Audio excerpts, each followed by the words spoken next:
messieurs, bonsoir et bienvenue au 19h de ce 9 février à la une de l'actualité. Le président de la République, Abdelmadjid Tebboune, reçoit les lettres de créance des nouveaux ambassadeurs de 4 pays. Il s'agit du Ghana, de l'Espagne, de la Namibie et du Vatican. Nous les écouterons dans quelques instants.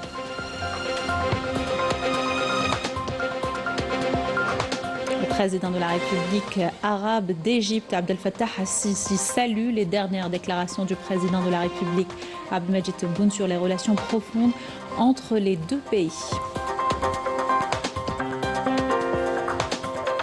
Lancement du dispositif national de gouvernance des données présidé par le Premier ministre, un pas vers un défi majeur, la souveraineté numérique, et qui permet une circulation sécurisée et efficace des données entre les institutions et les organes de l'État.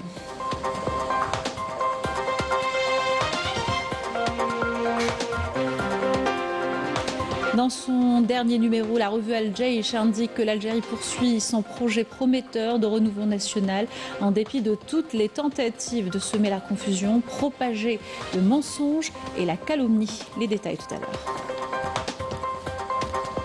Bienvenue à tous, heureuse de vous retrouver. Je vous le disais en titre, le président de la République, Abdelmadjid Tebboune, a reçu ce lundi les lettres de créance de 4 nouveaux ambassadeurs en Algérie. Tout d'abord, le président a reçu les lettres de créance du nouvel ambassadeur de la République du Ghana, Edouard Kwaku Kofi. سعادة السفير إدوارد كواكو كوفي سفير جمهورية غانا.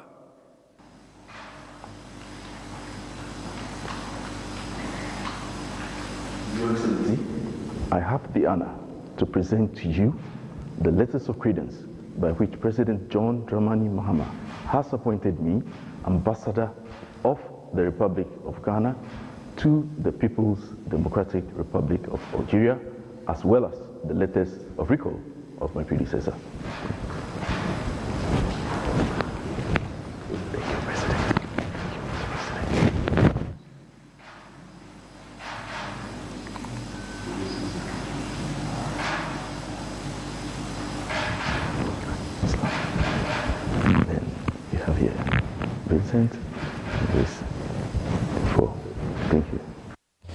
L'ambassadeur de la République du Ghana en Algérie a évoqué les relations solides et profondes entre les deux pays et leur volonté à les enrichir. Il a également salué le projet stratégique de la ligne ferroviaire minière ouest et sa dimension continentale. Je vous invite à l'écouter.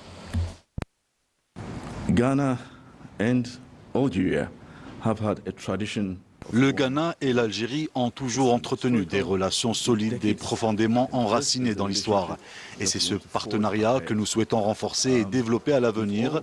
Nous avons tous été inspirés par l'esprit de leadership qui caractérise son Excellence le Président Abdelmadjid Tebboune, notamment en ce qui concerne le lancement du projet de la ligne ferroviaire s'étendant sur près de 1000 km, un projet stratégique auquel aspire l'Afrique. Ce projet incarne le modèle que nous souhaitons présenter au monde, illustrant la capacité de l'Afrique à accéder au monde des affaires et de l'investissement, tout en affirmant la volonté du Ghana de s'inscrire pleinement dans cette dynamique de développement. That Africa is ready for business and Ghana is ready to be part of this growth.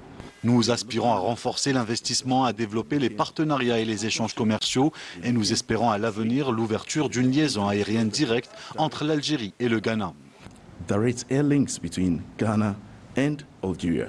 We believe that by putting in place those measures, nous sommes convaincus que l'adoption de ces mesures nous place sur la bonne voie et que nos relations bilatérales poursuivent leur progression dans l'esprit du leader Kwame Nkrumah, auquel nous rendons hommage, ainsi que du président Ben Bella, que Dieu ait son âme. En conclusion, il apparaît clairement que nous offrons un modèle en matière d'investissement, de développement et de progrès auquel aspire l'Afrique. These countries are serious for growth. These countries are serious for the development that Africa wants. Thank you very much for being here. Thank you. Le président de la République a également reçu les lettres de créance du nouvel ambassadeur du Royaume d'Espagne, Ramiro Fernandez Bachir. سعادة السفير راميرو فرنانديز باتشير سفير مملكة إسبانيا. Excellences, Messieurs les Présidents de la République, j'ai l'honneur de remettre à vous les lettres de créance par lesquelles Sa Majesté le roi Felipe m'accrédite en qualité d'ambassadeur extraordinaire et plénipotentiaire du Royaume d'Espagne auprès de la République algérienne démocratique et populaire. Monsieur le Président.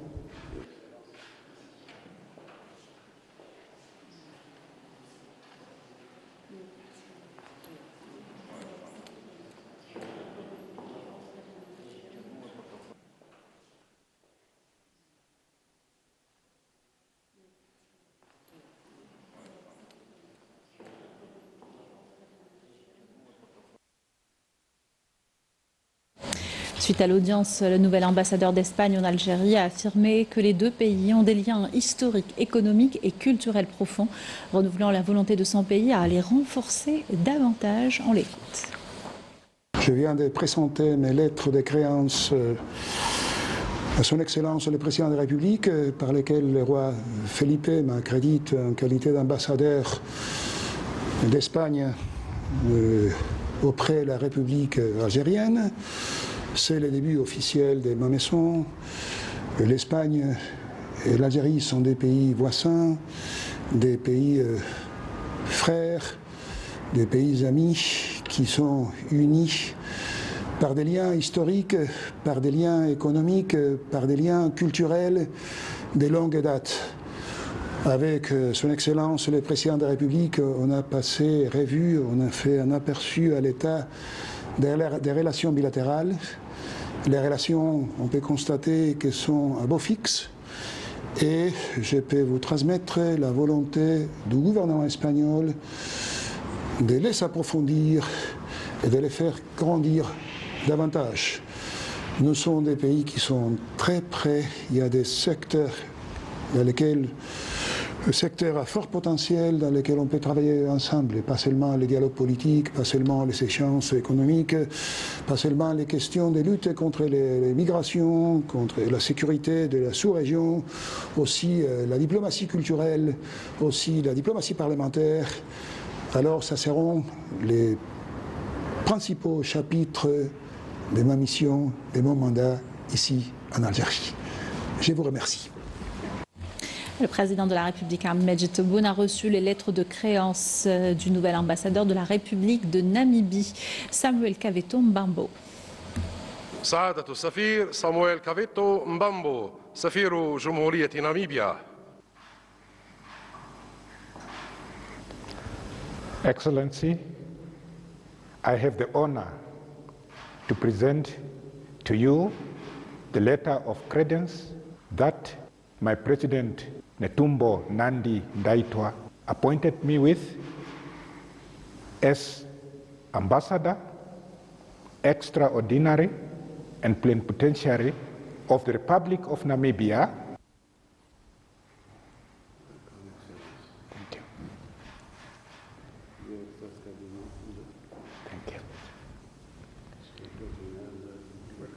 Thank you. Thank you very much.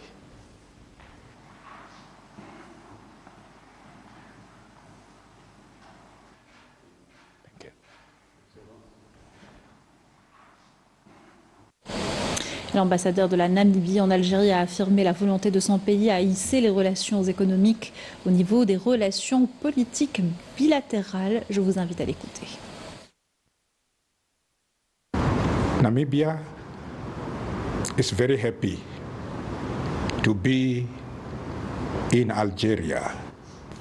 Je suis fier et heureux de représenter mon pays, la Namibie, en Algérie. L'occasion m'est donnée aujourd'hui de réaffirmer la profondeur de nos relations historiques et qui ne cessent de se renforcer jour après jour.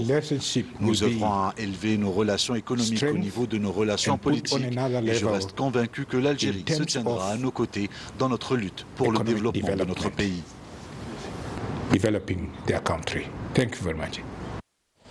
Le président de la République, Ahmed Tebboune, a reçu également les lettres de créance du nouvel ambassadeur du Vatican, Javier Herrera Corona. سعادة السفير خافير إيريرا كورونا سفير حاضرة الفاتيكان. J'ai le grand honneur de vous remettre la lettre de créance par laquelle Sa Sainteté, le pape Léon XIV, m'accrédite en tant qu'ambassadeur extraordinaire et plénipotentiaire de son siège auprès de la République algérienne démocratique et populaire. Merci, merci, merci beaucoup.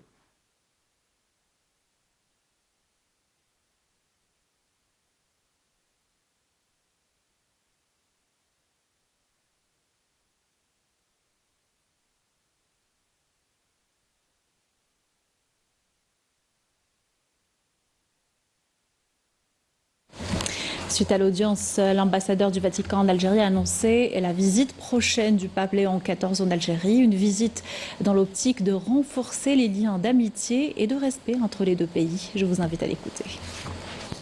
C'est pour moi un grand honneur d'être présente aujourd'hui au palais présidentiel pour l'occasion de présenter mes lettres de créance qui m'accréditent comme ambassadeur extraordinaire et plénipotentiaire auprès de la République algérienne démocratique et populaire au nom de Saint-Siège.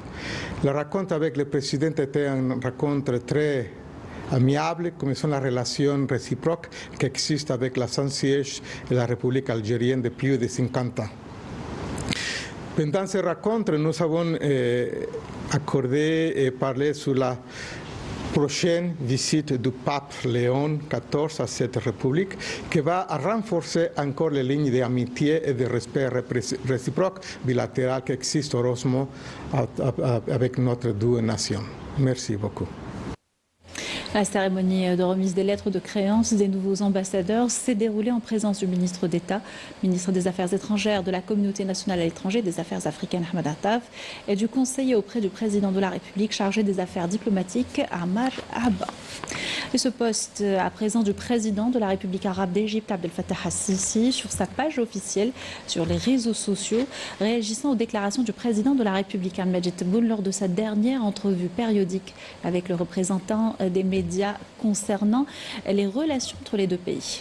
Je salue, a-t-il écrit, les déclarations de mon frère, son Excellence le président Al-Majid Tebboune, concernant la République arabe d'Égypte, lesquelles reflètent la profondeur des liens historiques entre les deux pays, qui illustrent un parcours riche en lutte et en coopération face aux défis communs et affirment que la solidarité entre frères constitue la véritable garantie pour la préservation des intérêts de nos peuples et le renforcement de la stabilité de nos pays, a écrit le président égyptien.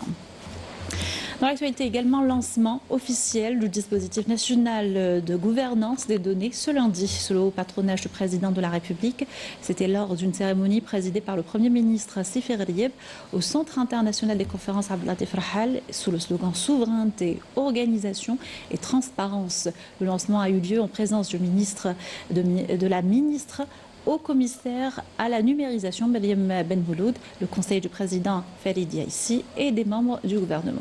Ce dispositif entre dans la politique de l'État visant à maîtriser, organiser et protéger les données et à orienter les exploitations en tant qu'actifs stratégiques d'une importance capitale dans le soutien à la décision publique et le renforcement de la souveraineté numérique de l'État. Et lors de son allocution, le Premier ministre Sifir Rieb a insisté sur l'importance stratégique que revêt ce dispositif de gouvernance sur le plan national et international. On l'écoute.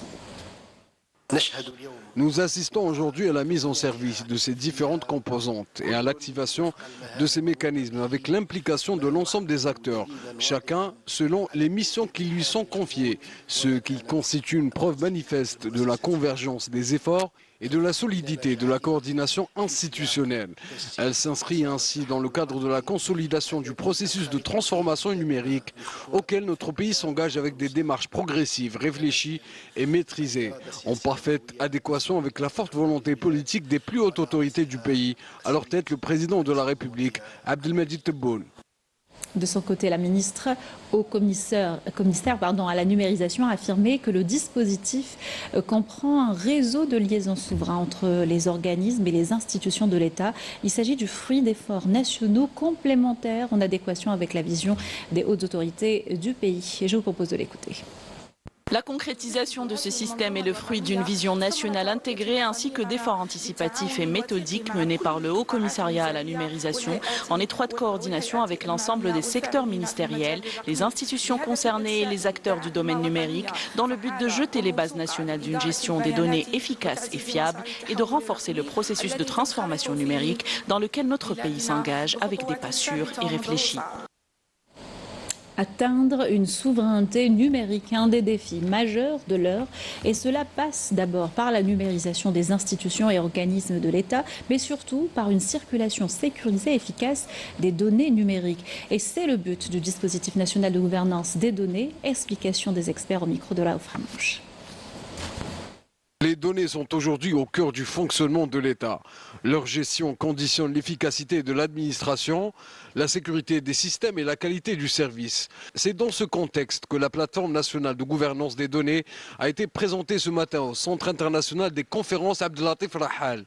Un outil destiné à structurer, sécuriser et encadrer l'utilisation des données au sein de l'administration publique. La maîtrise des données est aujourd'hui un enjeu stratégique. Cette plateforme renforce la coordination entre les institutions et garantit un niveau élevé de sécurité des systèmes d'information de l'État. La gouvernance des données est avant tout un cadre de confiance. Elle permet d'assurer que les données publiques soient utilisées de manière sécurisée, conforme à la loi et dans le respect des droits des citoyens. Concrètement, la gouvernance des données vise à mettre fin à une gestion fragmentée de l'information publique. Elle permet un partage encadré entre les administrations, améliore la qualité des données et renforce leur traçabilité, tout en intégrant des exigences élevées de sécurité.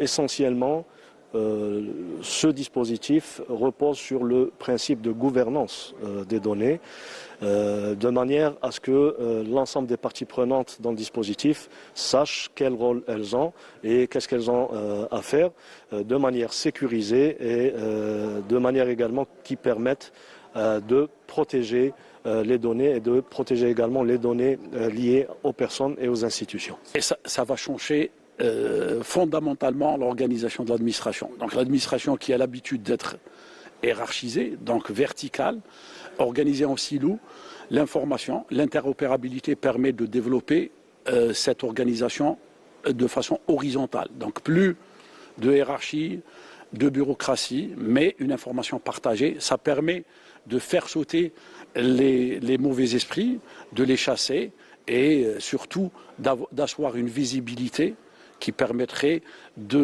d'apprécier les meilleurs et d'éliminer les médiocres. Ça, c'est important. Plus qu'un simple outil de régulation, le dispositif national de gouvernance des données est un levier souverain du développement durable dans notre pays, reflétant son engagement international envers les standards mondiaux, à même de contribuer à améliorer les indicateurs de compétitivité numérique, de transparence et d'attractivité de l'investissement, tout en renforçant sa crédibilité auprès des partenaires et des institutions financières internationales.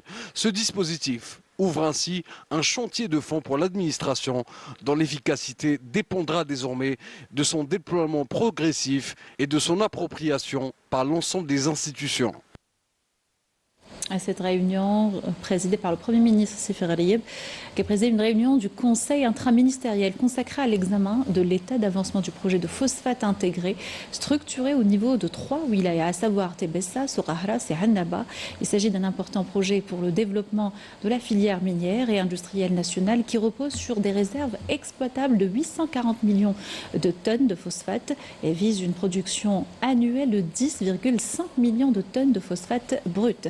À cette occasion, des mesures ont été prises afin de renforcer la synergie intersectorielle et mobiliser l'ensemble des moyens requis pour respecter les délais fixés par le président de la République pour l'achèvement de ce projet qui est prévu pour la fin de l'année 2026.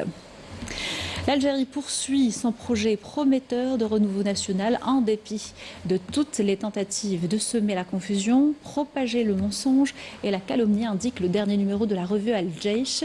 Dans son éditorial intitulé « Consécration de la souveraineté », la revue souligne que cela est grâce à ses filles et ses fils loyaux et nobles, tout comme pour l'armée nationale populaire qui continue avec mérite de s'acquitter de ses nobles missions constitutionnelles. Yanis Saïd Belkacem. Dans l'éditorial de son dernier numéro, la revue El Jaish rappelle que le pays vit ce mois-ci au rythme d'une réalisation historique d'envergure avec le lancement officiel par le président de la République, Abdelmadjid Tebboune, chef suprême des forces armées, ministre de la Défense nationale, de l'exploitation de la ligne minière ferroviaire reliant le gisement minier de Garage Bilet à Tindouf et à Béchar sur 950 km et du départ du train transportant les premières cargaisons du minerai de fer vers Oran.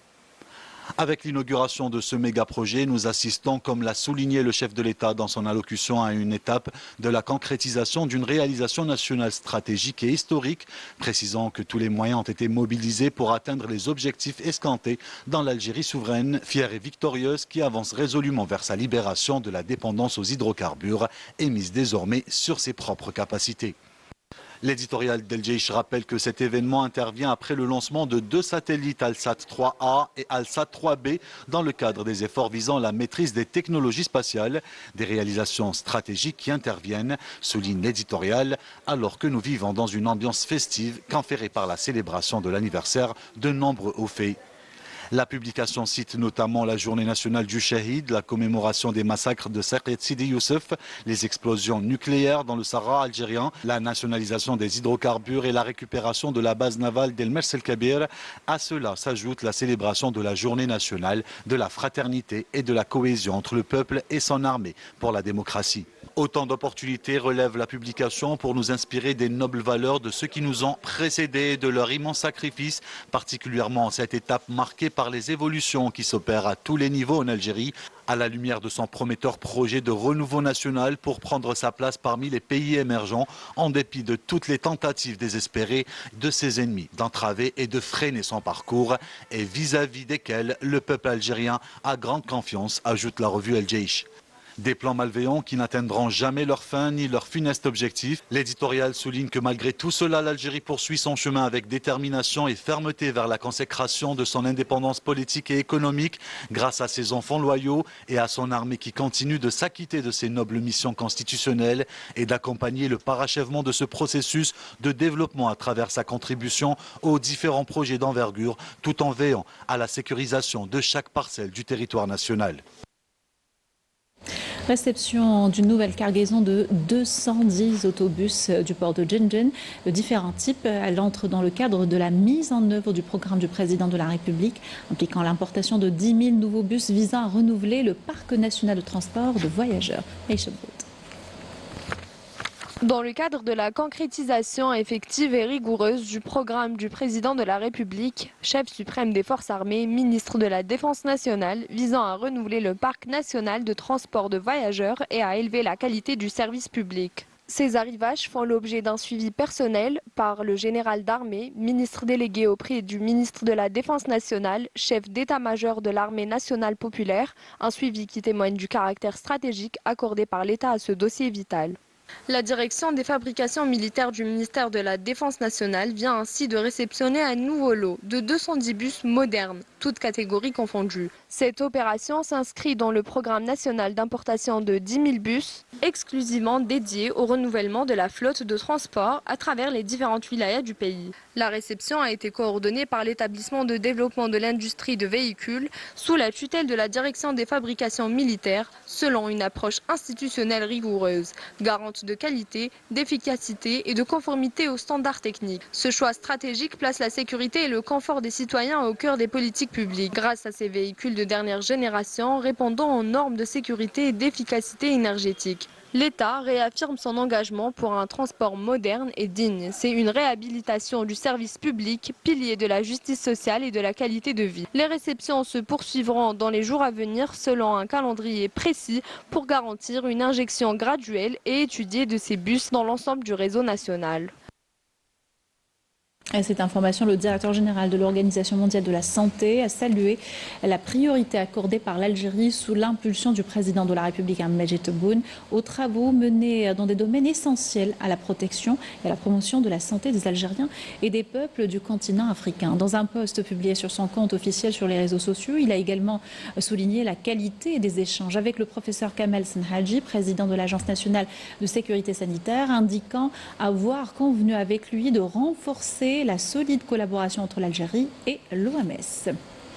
Journée d'études organisée par le ministère de l'Intérieur, des collectivités locales et des transports, intitulée La décarbonation du transport maritime et des ports algériens. Cette rencontre s'inscrit dans le cadre de l'engagement de l'État en faveur de la transition vers les énergies alternatives et propres, ainsi que du développement du programme du système de gestion portuaire conformément aux exigences de l'Organisation maritime internationale qui vise une réduction des émissions de carbone à l'horizon 2050. Le ministre de l'Intérieur, des collectivités locales et des transports, Saïd Saïd, a souligné à l'occasion la nécessité d'investir dans la modernisation du transport maritime et de mettre à niveau les ports en adéquation avec la réduction des coûts élevés liés à la décarbonation. Cela implique l'adaptation des moteurs des navires à la flotte maritime aux normes des carburants verts. Le ministre a annoncé également la désignation de 2 ports comme projet pilote pour la décarbonation et la préservation de l'environnement. On l'écoute. Il existe aujourd'hui dans tous les pays ce qu'on appelle une tarification carbone qui engendre des dépenses importantes, notamment pour les entreprises de transport maritime. Face à cette problématique, il est indispensable que tous les acteurs œuvrent dans le même sens afin de la réduire. Cela nécessite avant toute chose l'équipement des ports avec des installations et des technologies adaptées permettant de limiter les émissions de carbone, notamment l'alimentation électrique à quai qui permet de réduire les émissions polluantes au niveau des ports. La transition vers un transport maritime et des ports à faible émission de carbone ne représente pas uniquement un engagement environnemental, mais constitue également une véritable opportunité pour moderniser ce secteur vital, renforcer son attractivité économique et améliorer l'intégration de l'Algérie dans l'échelle internationale du commerce et du transport, conformément aux normes environnementales reconnues à l'échelle mondiale.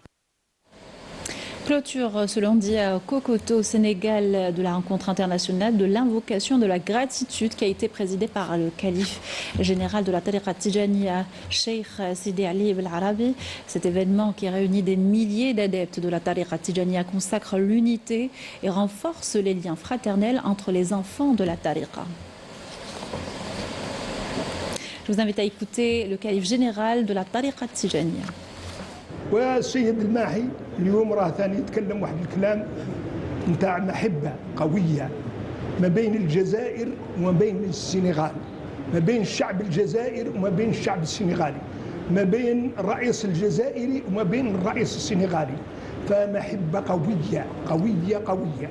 جزاه الله عنا خير ونشكرهم جزيل الشكر على هذه الوجوه النيره اللي تلقيناها هنا في هذا الجامع بيت الله، بيوت الله سبحانه اللي ان شاء الله فيها العباده لله وفيها المحبه لله وفيها الذكر لله سبحانه عز وجل، واحنا كل هنا لله.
Situation critique dans le nord-ouest du Maroc où des inondations majeures frappent plusieurs régions du pays. Depuis début février, des milliers de Marocains se retrouvent isolés. Des villes entières sont sinistrées et leurs habitants livrés à eux-mêmes. Milad Hanin.